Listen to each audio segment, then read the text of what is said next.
Ashtatarashatashma Śrīla Bhakti Vedanta Narayan Gosvāmī Mahārāja Śrīla Gurudeva Ki Jai. Nityal Vishnu Vishnupad Ashtatarashatashma Śrīla Bhakti Vedanta Vaman Gosvāmī Mahārāja Ki Jai. Nityal Vishnu Vishnupad Ashtatarashatashma Śrīla Bhakti Vedanta Swami Mahārāja Śrīla Prabhupada Ki Jai. Nityal Vishnu Vishnupad Ashtatarashatashma Śrīla Bhakti Pragyan Keshav Mahārāja Ki Jai.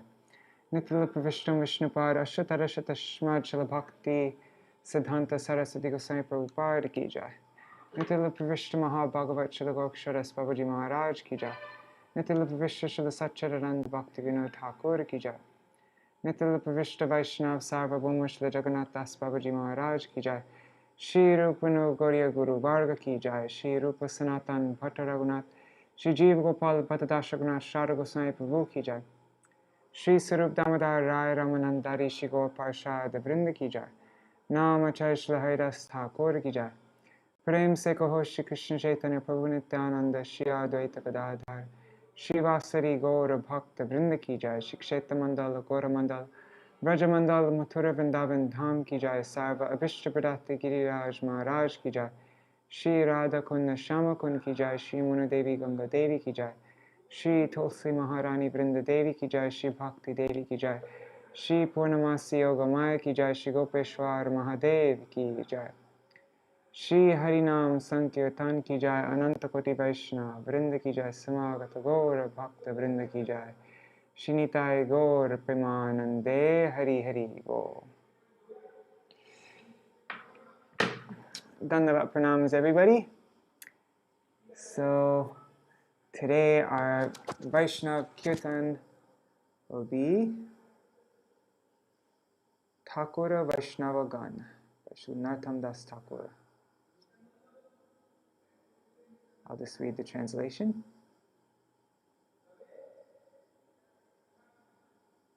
O worshipful Vaishnavas, I humbly submit this prayer to you. I am extremely fallen and a wicked soul, and my fate is causing me to drown in the terrible ocean of this material existence. Please take hold of the hair on my head and rescue me from this ocean. Providence is extremely powerful and does not consider one's religiosity or knowledge. Rather, it always binds one with the ropes of karma. I do not see the slightest means of deliverance. All I see is misery.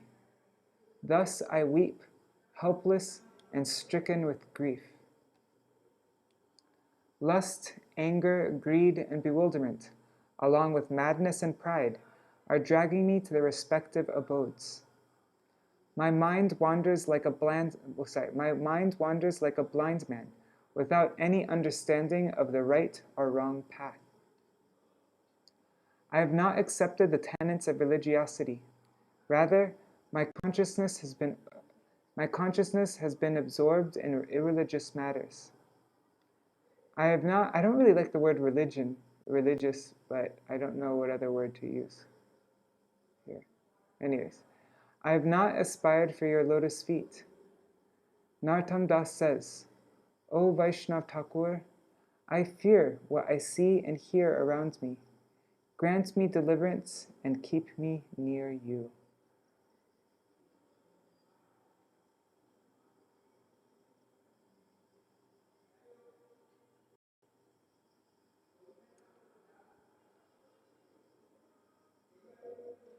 Hari Bol, Baludev, Rupa Prabhu, Hari Bol.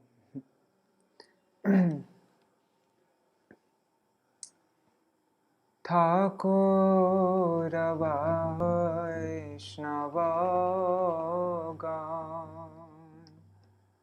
Gauriye Nivedan. O Thakura Vaishnava Gan Gauriye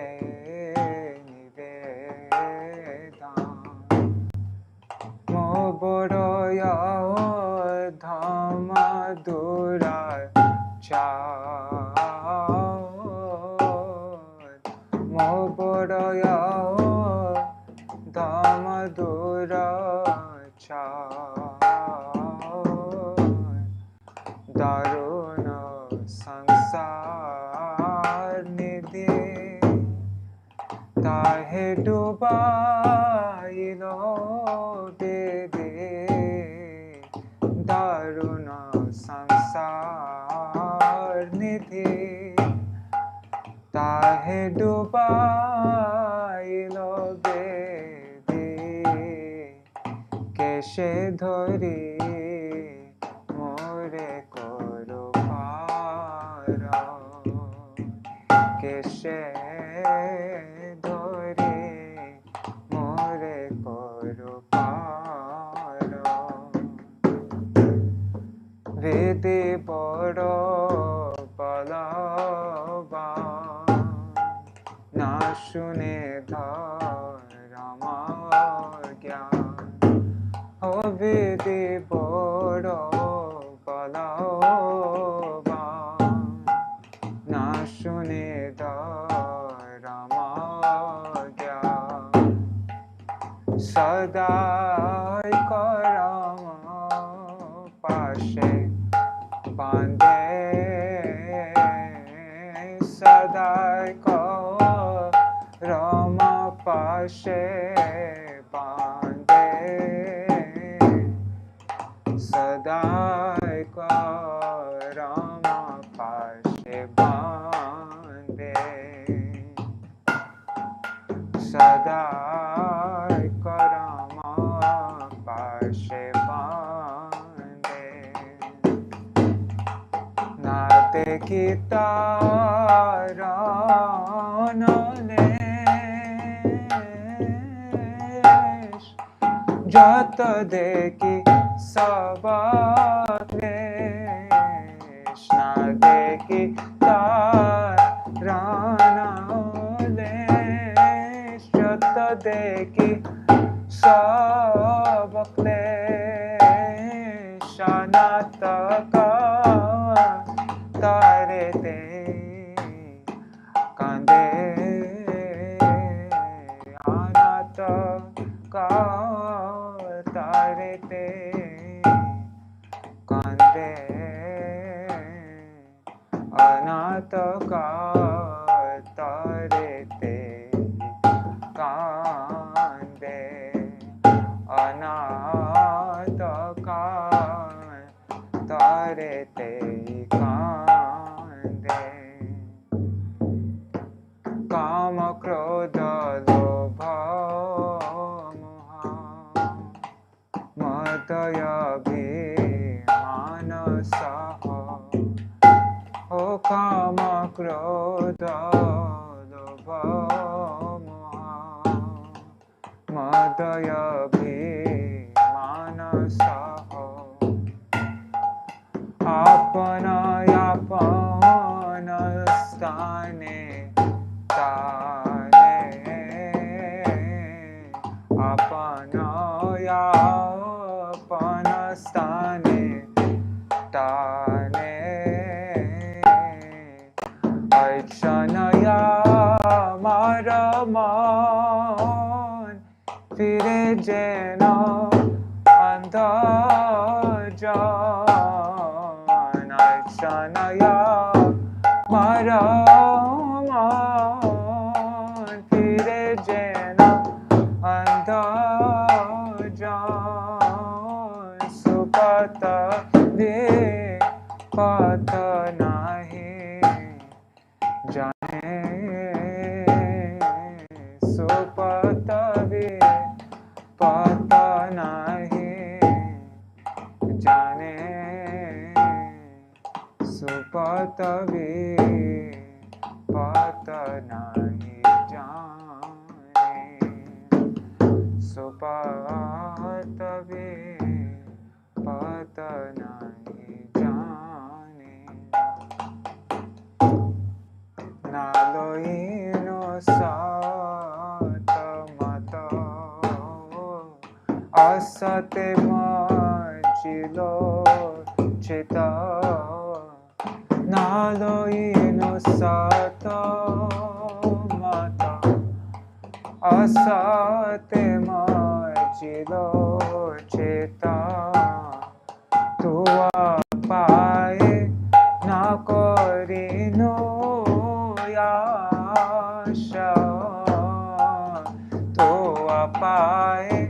na korino yasha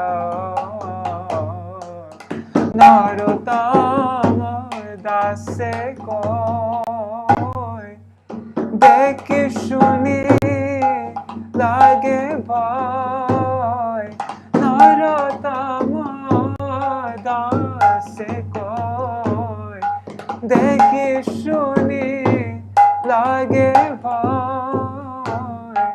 taraiya lohne japasha taraiya lohne japasha Narottama dase koi dekhi shuni lage bhai Narottama dase koi dekhi shuni lage bhai taraiya lohne japasha taraiya lohne japasha Jai Vaishnav Thakur Vaishnav Thakur Vaishnav Thakur Jai Vaishnav Thakur Jaya Vaishnav Thakur Vaishnav Thakur Vaishnav Thakur Jaya Vaishnav Thakur.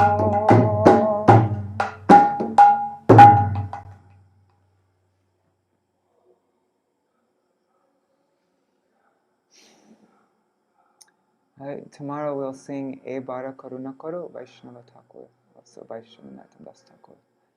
We just see if the connection is still there. Looks like it is. Dandavat Pranams, Manjari Didi and Gargaraji. So I haven't actually read this yet, so I'm reading it for the first time with you. 1 second though, let me just take off this mridanga.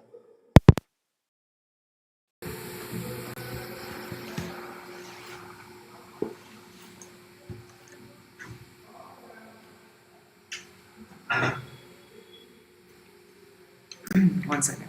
Just doing this.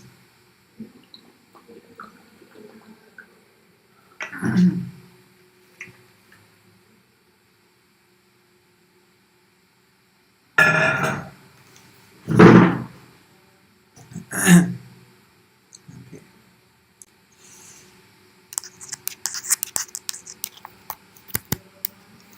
So this seems to be continuing on this chapter, right? Because we just read about Dakṣa.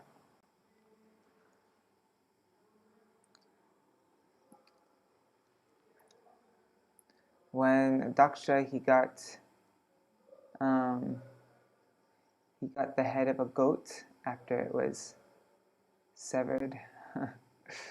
After his head was severed by, what was his name? Was it Virabhadra? No, I forgot what.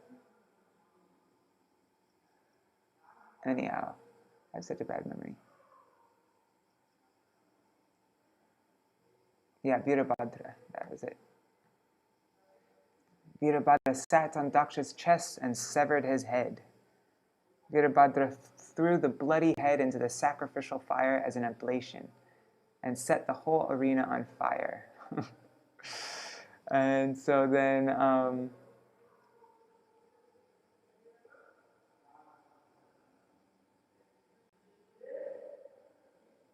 anyways, we heard the whole story yesterday, or the day before yesterday. Brahma prayed and begged Shiva to excuse Dakṣa and to find a way to complete the yajna. He further pleaded with him to forgive the other gods. Shiva was appeased by Brahma and the gods. By his mystic power, he placed a goat's head on Dakṣa and brought him back to life. And the others who were wounded were also healed. So yeah, it got. Actually, it was wasn't it? Anyhow, never mind.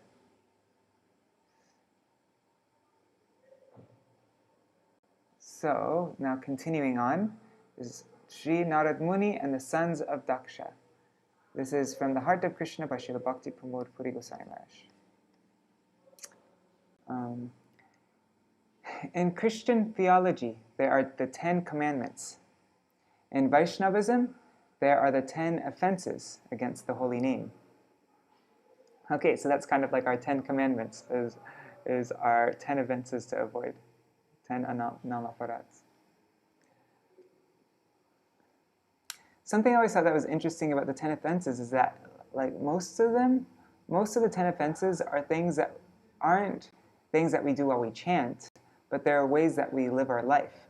So it's not like, I don't know, I always, usually when I think of like, oh, I'm just chanting Namaparad, I just think of while I'm chanting, when I'm thinking about other things, or like when I'm like looking at Facebook and chanting at the same time. That's usually what I think of Namaparad, but actually Namaparad is like the first like 9 offenses, isn't it, is how you actually live your life.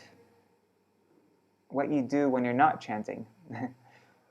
So, anyways, to blaspheme one who has taken complete shelter of the holy name and who shelters others in Krishna Nam is so serious that it is first and foremost. A devotee must be extremely cautious, otherwise he could be committing spiritual suicide. An offender may chant the holy name for millions of lifetimes without receiving the blessings of Nam Prabhu, the holy name himself. Wow, so if we're making these, if we're committing offense to a devotee, millions of lifetimes will be chanting and will never receive the blessings of Nam Prabhu. The scriptures inform us that Dakṣa was beheaded because he offended Shiva. Yet after he pleased Shiva with sincere remorse, he was forgiven.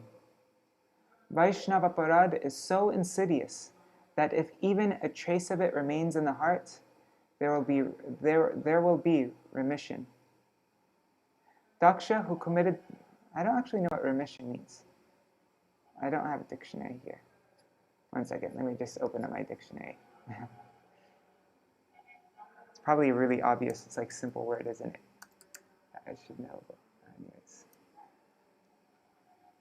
Remission means the cancellation of a debt, charge, or penalty. Okay. Okay. Did Bhrigu get his mustache back? I think so. Oh God, we read this in Srimad Bhagavatam, like in full detail. Yeah. No, but I think they eat... Oh God, I have such a bad memory. We went into like full detail in this story, well, in our Srimad Bhagavatam class. But I think they all got their things back, but like not fully. Like, oh God, I'll look that up later. Let's just finish the story and then I can look that up afterwards. So, where am I? Sorry, I'm going so slow. Okay, Vaishnava Parad is so insidious that if even a trace of it remains in the heart, there will be remission. Dakṣa, who committed Vaishnava Parad in the time of Swayambhuva Manvantar, had to suffer its consequences eons later. Wow, he still had to suffer the consequences eons later, as the Srimad Bhagavatam states. Following the order of the creator Brahma to procreate, all the Prachetas accepted Marisha as their wife. From her womb, Dakṣa took another birth. Dakṣa had to take birth again due to his offenses to Mahadev Shiva. Consequently, he had to die twice. Śrīla Vishwanath Chakravarti Pad gives his opinion. In Swayambhuva Manu's era, Sri Narayan gave birth to Brahma from the divine lotus that sprouts from his navel. Dakṣa was Brahma's son, yet even so, because of offending Mahadev Shiva, he had to suffer taking birth again from the womb of Marisha. Dakṣa first died in the hands of Virabhadra, and a second time by natural death. The material universe is destroyed at the end of the 5th Manvantar. Dakṣa was born in the Swayambhuva Manvantar. Desiring immense opulence, he performed austerities for a period of 5 Manvantars. During the 6th Manvantar, Chakshusha, he achieved his immense wealth. Vishwanath Chakravarti states that it was by the mercy of Shiva that Dakṣa acquired his fabulous wealth. In Chakshusha Manvantar, on the orders of the Supreme Lord Hari, the progenitor Prajapati Dakṣa accepted Asikni as his wife and fathered 10,000 sons. He instructed his sons to increase the population. He advised them to visit the holy place of Sri Narayan Sarovar, where there have been many saints since the beginning of time. By the purifying influence of the water of the Sarovar, Daksha's sons were freed of material desires and became Paramahamsas. Remembering their father's instruction to populate the world, they began to undergo a process of self-purification. The great sage Nārada found them performing their penances and examined them by asking them 10 esoteric questions. Understanding the import of these questions, they became detached and pursued a life of devotion. They expressed their appreciation to Nārada and began their devotional path. Oh wait, Nārada came to them? God. Oh yeah, God, I'm so bad. Okay, yes, Nārada found them performing penances. I spaced out for a second when I read the word Nārada. Okay, when Dakṣa heard that his sons had become renunciates, he was overcome with lamentation. Alas, even good sons can be the cause of great sorrow. Brahma managed to console Dakṣa, who fathered another 1,000 sons. Dakṣa gave them the same instruction to increase the population. Following in the footsteps of their elder brothers, they traveled to the same holy place. Its waters cleansed their hearts of all material contamination, and they also became devotees of the Supreme Lord. Daksha's anxiety increased with several inauspicious omens. When the news reached him that these sons too had taken up the path of renunciation and disappeared, Dakṣa was again overwhelmed with grief. Once more, Nārada Muni was the cause, and in great anger, Dakṣa cursed him. You wear the dress of a saintly person, but you are not actually a saint. I may be a family man, but I am a real saint. By showing my sons the path of renunciation, you have ruined my life.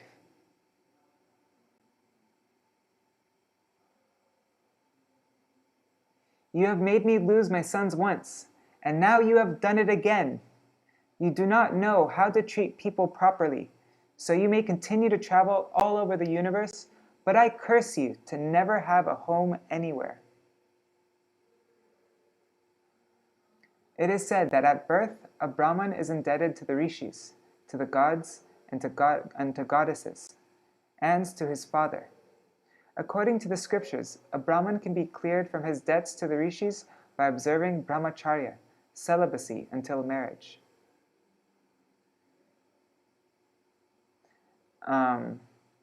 And he can, so that's his debts to the rishis by brahmacharya. He can clear his debts to the gods by performing yajna, and to his father by producing sons. Dakṣa argued that his sons had not yet absolved their debts, and therefore were not eligible for renunciation. Dakṣa felt that Nārada's instruction made his sons apathetic to family life, which disqualified them from receiving benediction in this life and in the next. Further, Dakṣa felt that Nārada confused their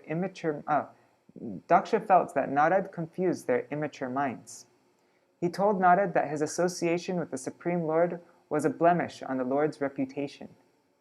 Jeez. Nārada, who was respected by all saintly persons, responded to Daksha's curse indifferently, without protest. If one accepts a curse and allows it to take effect, even though he is capable of counteracting it, then such tolerance should be enough to win over the person who cursed him. The truth is that for those who are mired in materialism, Daksha's viewpoint has value, whereas Nārada's teachings on pure devotion are outside their grasp.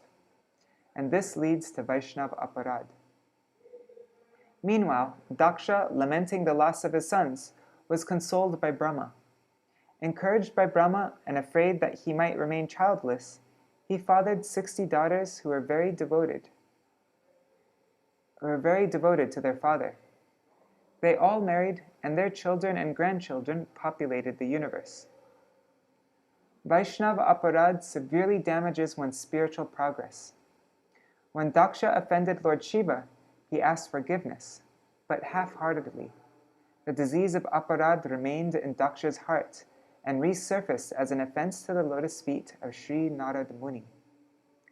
Even if one worships the Lord for millions of lifetimes, if he has offended a Vaishnava, it will be impossible to gain the Lord's mercy. This is a warning to all devotees. Śrīla Bhakti Siddhanta Saraswati Prabhupada writes in his Gaudiya Bhashya commentary, the Supreme Lord Krishna manifests himself in the material world in 4 forms: the Vaishnava, Tulasi, the Ganga, and Srimad Bhagavatam. These 4 are the Lord's divine expansions, his Prakash Vigraha. Although they may not appear to be divine, they are non-different from divinity and are worthy of worship. Generally, people think that the deity form of the Lord is only worthy of worship after being formally installed, pran pratishta. However, this does not apply to the Vaishnava, Tulasi Devi, Ganga Devi, or Srimad Bhagavatam. These 4 constitute Krishna's paraphernalia, and although they are enjoyed by him, he enjoys serving them. These representations of divinity must never be denigrated. Otherwise, all one's devotional endeavors are useless. Mahaprabhu himself says, "Those who worship me directly but neglect my devotees are an illusion and cause me pain.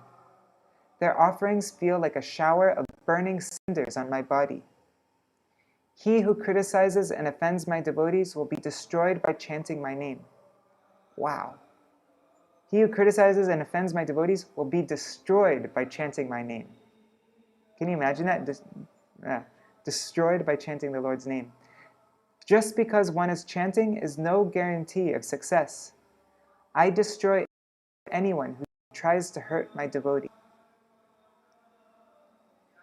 Even if Nasi offends a pure devotee, he falls down.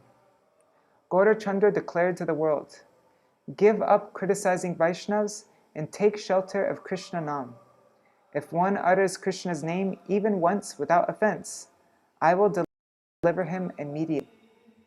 Shravan Das Thakur has condemned the offenses of Vishnu, Krishna, and his devotees,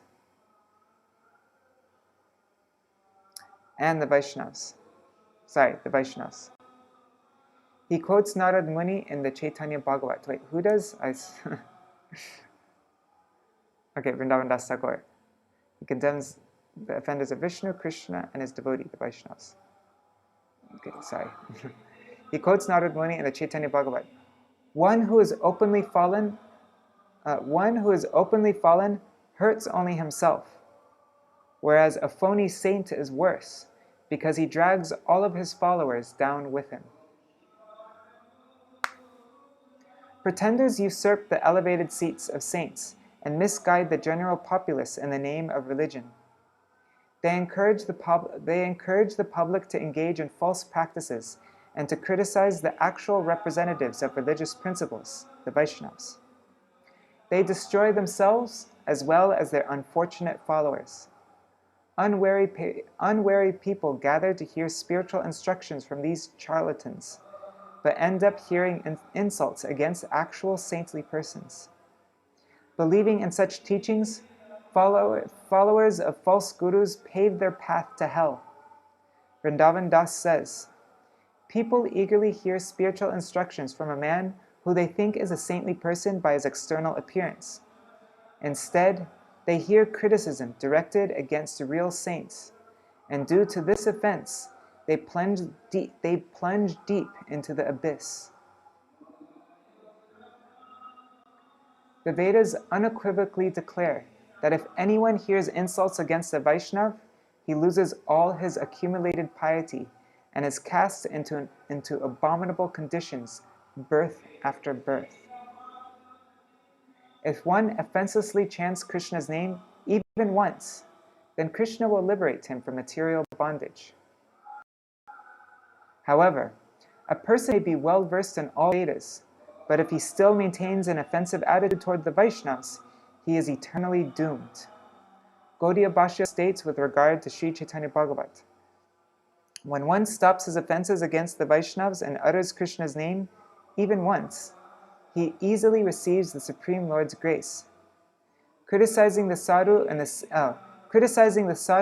is the same as criticizing the lotus feet of Sri Guru, and that is an offense against the Supreme Lord. Gradually degrading to the level of Bhagavat Ninda, an offender of the Supreme Lord is not only deprived of receiving prem, but due to his nam aparad, he does not even come anywhere near achieving the benefits of religion, wealth, or material enjoyment. And this is why we often hear people say, although I've been chanting for years, I have no taste. Kaviraj Goswami offers an answer. Okay, this is the reason why, even though I've been chanting for so many years, I still taste. Kaviraj Goswami answers, there are offenses to be mindful of when approaching Krishna Nam. Offensive chanting never brings about the desired change of heart. If by vibrating the holy name of Krishna, our hairs do not stand on end, our eyes do not flood with tears, and there is not a volcanic eruption of ecstasy in our bodies, our hearts must be covered in steel. Oh, that's a famous verse. I forgot how it goes. Anyways, yeah, it's an important verse. And just one thing. I'm sorry. I had one thought on this verse. I might have already mentioned it once, but in the Srimad Bhagavatam, Srila Vishwanath Chakravarti Thakur's commentary. This was in talking about what's his name? Oh God. Whoa, my mind just went fully blank. Ajamil. In the story of Ajamil, when he was calling out for his son's name, he's going Narayan, Narayan at the time of death. So why is it that he so quickly achieved Vaikuntha? He didn't chant for so long like we have. We've been chanting for so many years, and we're trying and stuff. But him just chanting some namabas, he achieved everything. So what's the difference between our chanting and his chanting? And the difference, as Srila Vishwanath Chakravarti Thakur explains, is that he had not committed offenses to the Vaishnavas. He has not committed Vaishnava Parad.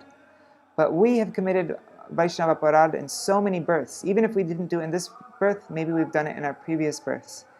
And so for this reason, we have to go through all these stages, and like the Madhurya Kadambini explains in detail, all the different obstacles we have to overcome in full detail.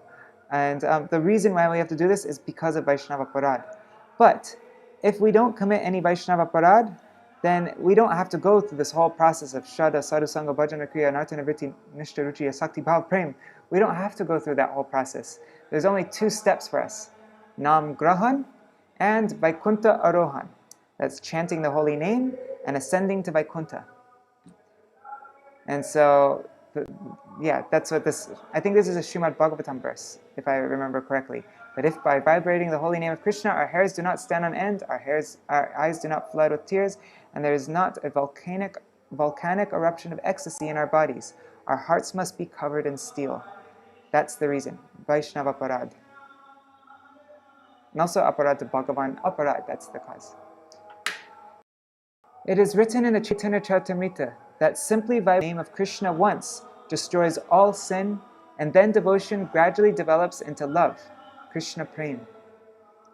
When the heart is saturated with Prem, it pounds, the body sweats and shivers, speech falters, and the eyes are flooded with tears. When we take the name of Krishna in the mood of divine service, so much wealth is gained that the struggle for existence is over without even trying. However, if one repeatedly takes the name of Krishna and is not moved to tears, it is obvious that aparad is preventing him from the seed of Krishna Nam from sprouting. Then what is our recourse? Kaviraj Goswami says that in chanting the name of Krishna, there is the consideration of offenses. But in chanting the names of Mahaprabhu and Nityananda Prabhu, the most magnanimous manifestations of divinity, there are no offenses. If one chants the names of Mahaprabhu and Nityananda Prabhu with even a little faith, he is immediately cleansed of all offenses. Then, when he chants Krishna Nam, he feels ecstasy. Sri Chaitanya Mahaprabhu is unlimitedly magnanimous. Without worshipping him, what hope is there for liberation? This does not imply that Mahaprabhu and Nityananda Prabhu bestow prema in the presence of aparad.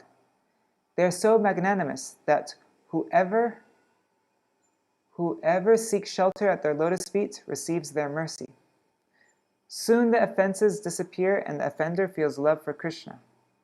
Bhaktivinoda Thakur says, if we surrender to Mahaprabhu and Nityananda Prabhu, all our previous offenses are instantly absolved.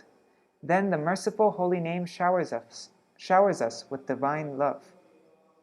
Bhaktisiddhanta Saraswati Thakur writes, Krishna and Gauranga are their names, and their names are them.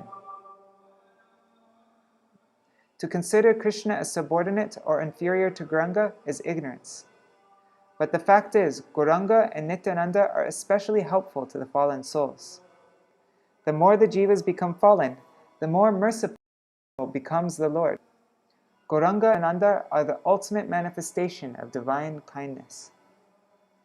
Access to Krishna Lila is limited to the highest liberated souls. Mahaprabhu and Nityananda Prabhu have stolen the Madhur Ras of Vrindavan and are distributing it freely to the most unqualified souls. The nectarian current flowing from the lotus feet of Gauranga and Nityananda carries those souls to the sanctuary of Krishna's lotus feet. Worship of Gauranga does not exclude the worship of Krishna. Neither is it inferior to the worship of Sri Radha and Krishna. That kind of so-called devotion is fictitious and is devoid of even a drop of the divine nectar of Krishna prema. I'm confused. Wait, that kind of so-called devotion is fictitious. Worship of Gauranga does not exclude the worship of Krishna. Neither is it inferior to the worship. Okay, I'm just not clear what that kind of so-called devotion is. That's when you worship Krishna without Gauranga? Okay, I get it now.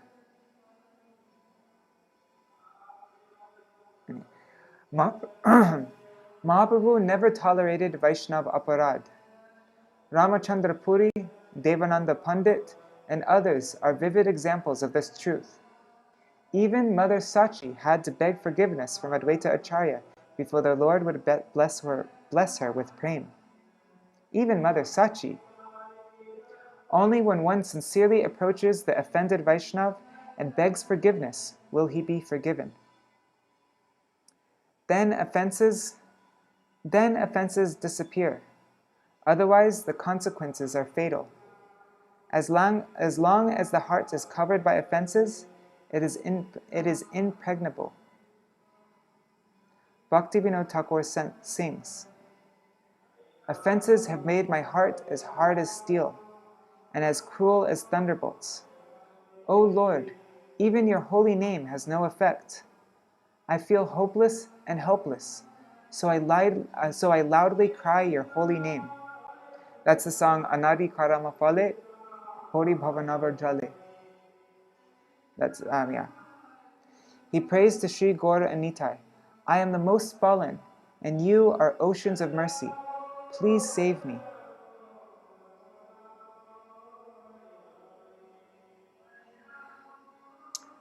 This is the critical difference between Krishna Lila and Chaitanya Lila.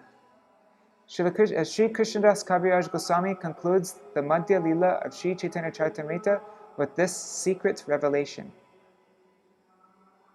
Krishna Lila Amrita Sar Tara Shata Shata Dhar Tashadi Ke Bahe Jaha Hoite She Chaitanya Lila Hoy Sarovaraya Khoy Manohamsa Chara Hota Hate. Madhya Lila 5-71. Krishna Lila is the cream of all nectar. Only the confidants of Sri Radha and Krishna and the eternally perfect souls can enter there. So then, how then should we conceive of Chaitanya Lila? The pastimes of Sri Chaitanya Mahaprabhu are an infinite reservoir from which thousands of streams of the nectar of Krishna Lila are flowing in all directions, inundating everyone, everywhere. May the swan of my mind swim there eternally and dive deep into its infinite waves of nectar. Tadidamati rahasyam goralilamritam yat. No, sorry. Sorry. Okay, got it. Tadidamati rahasyam goralilamritam satyat kala samudaya kolar nadritam tar alabhyam kshatiriyamiha kame swaditam yat samantat Sahridaya sumanobhir modame sham tanoti. Madhya Lila 25 to 83. Gaur Lila is deeply mysterious and confidential. It is the secret to devotion and love of Krishna. Those who are envious of Krishna and his devotees are like animals, unable to taste its nectar. But I do not lament having described Mahaprabhu's Lila. Nothing is lost. Rather, something is gained, because those devotees who are pure of heart expand the Lila by tasting and relishing it again and again.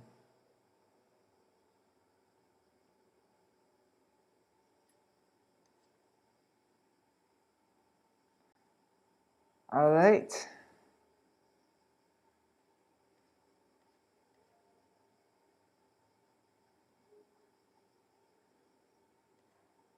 Let's see.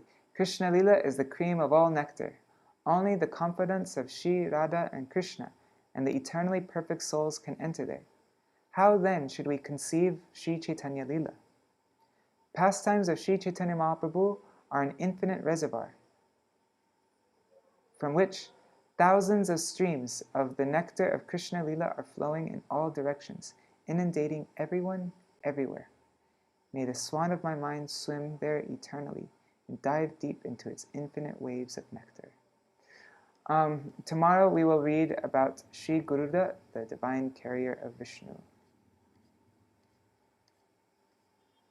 I'm not going to sing a kirtan today. Oh, wait.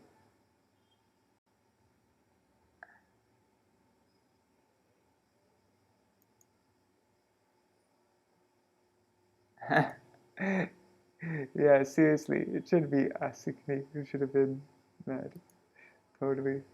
Does Ajamil get the highest thing? I think he achieves, I'm just speaking what I think. I think he achieves what his constitutional position is to be, an associate of the Lord in Vaikuntha.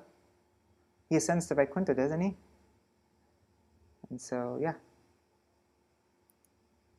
Oh, and that's the verse. That's the verse that the important one that wasn't there. Tarashma saram hridayam patedam yad grihyamanar harinam.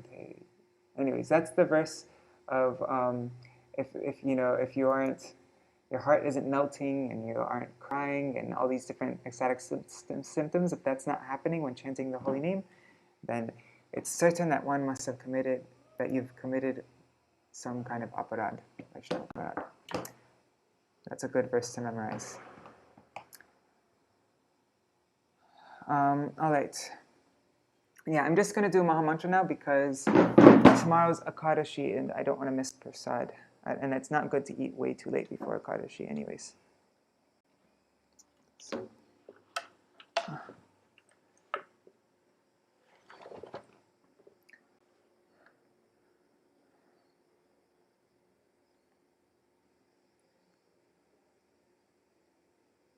Okay. What's a quick Mahamantra? Hare Krishna. I already did that one. Whatever, I'm going to do it again. Hare Krishna, Hare Krishna, Krishna Krishna, Hare Hare,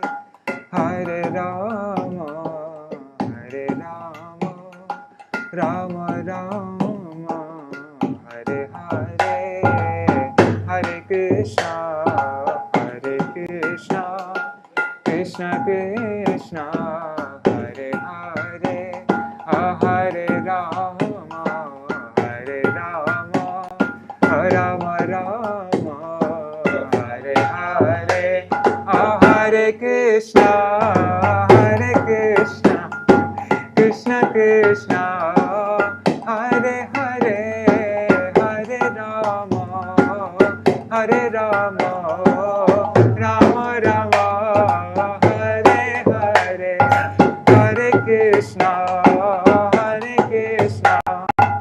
Krishna Krishna, Hare Hare, Hare Rama, Hare Rama, Rama Rama, Hare Hare, Hare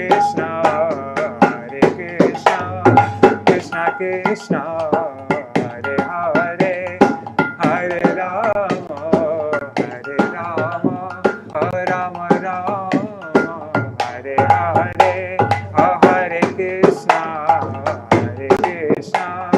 Krishna Krishna, Hare Hare, Hare Rama, Hare Rama, Rama Rama, Hare Hare, Hare Krishna, Krishna Krishna, Hare Hare, Hare Rama, Rama Rama, Hare Hare, Hare Krishna, Krishna Krishna, Hare Hare, Hare Rama, Ram Ram, Hare Hare, Hare Krishna, Krishna Krishna, Hare Hare, Hare Rama, Ram Ram, Hare Krishna, Krishna Krishna, Hare Hare, Hare Rama, Ram Ram, Hare Hare, Hare Krishna, Krishna Krishna, Hare Hare, Hare Rama, Ram Hare Krishna, Krishna Krishna, Hare Hare, Hare Rama, Rama Rama, Hare Hare, Hare Krishna, Krishna Krishna, Hare Hare, Hare Rama, Rama Rama, Hani Tai God, Hari Bol, Hari Bol, Hari Bol, Hari Bol, Nitai God, Hari Bol, Hari Bol, Hari Bol, Hani Tai God, Hari Bol, Hari Bol, Hari Bol, Hari Bol, Nitai God, Hari Bol, Hari Bol, Hari Bol, Hari Bol, De Hari Hari Bol. জয় ধ্বনি করবেন। जय श्री श्री गुरु गौरांग गंधाविक गिरिधारी श्री श्री राधा विनोद बिहारी जू की जय, श्री गोविंद गोपीनाथ मदन मोहन जू की जय, नितिल प्रविष्टो विष्णुपाद अष्टोत्तर शतश्मद श्रील भक्ति वेदांत नारायण गोस्वामी महाराज श्री गुरुदेव की जय, नितिल प्रविष्टो विष्णुपाद अष्टोत्तर शतश्मद श्रील भक्ति वेदांत वामन गोस्वामी महाराज की जय, नितिल प्रविष्टो विष्णुपाद अष्टोत्तर शतश्मद श्रील भक्ति वेदांत स्वामी महाराज श्री प्रभुपाद की जय, नितिल प्रविष्टो विष्णुपाद अष्टोत्तर शतश्मद श्रील भक्ति प्रज्ञान केशव गोस्वामी महाराज की जय, नितिल प्रविष्टो विष्णुपाद अष्टोत्तर शतश्मद श्रील भक्ति सिद्धांत सरस्वती गोस्वामी प्रभुपाद की जय, नितिल प्रविष्ट महाभागवत श्रील गोक्षरस बाबूजी महाराज की जय, नितिल प्रविष्ट श्रील सच्चिदानंद श्रील भक्ति विनोद ठाकुर की जय, नितिल प्रविष्ट वैष्णव सार्वभौम श्रील जगन्नाथ दास बाबूजी महाराज की जय, श्री रूप गौरी गुरु वर्ग की जय, नितिल प्रविष्ट विष्णुपाद अष्टोत्तर शतश्मद श्रील भक्ति प्रमोद पुरी गोस्वामी महाराज की जय, श्री श्री रूप सनातन भट्ट रघुनाथ श्री जीव गोपाल भट्ट दास रघुनाथ शार गोस्वामी प्रभु की जय, श्री स्वरूप दामोदर राय रामानंदारी श्री गोपाल वृंद की जय, नाम आचार्य श्री हरिदास ठाकुर की जय, प्रेम से कहो श्री कृष्ण चैतन्य प्रभु नित्यानंद श्री अद्वैत गदाधर शिवासरी गौर भक्त वृंद की जय। श्री हरिनाम संकीर्तन श्री गिरिराज महाराज की जय, श्री तुलसी महारानी वृंद देवी की जय, श्री भक्ति देवी की जय, श्री पूर्णमासी योगमाया की जय, श्री गोपेश्वर महादेव की जय, अभिन्न वृंदावन श्री नवदीप धाम की जय, श्री हरिनाम संकीर्तन की जय, अनंत कोटि वैष्णव वृंद की जय, समागत गौर भक्त वृंद की जय, श्रीनिताय गौर प्रेमानंदे हरि हरि बोल। Vrindaye Tulsidevaye Priyaye Keshavasacha Krishna Bhakti Pradadevi Satyavataye Namo Namaha Vancha Kalpatarubhyascha Kripa Sindhubhya Vacha Patitanam Pavanebhyo Vaishnavebhyo Namo Namaha Dandavat Pranam Haribo. See you all tomorrow. Okay, Haribo. Ha, Haribo.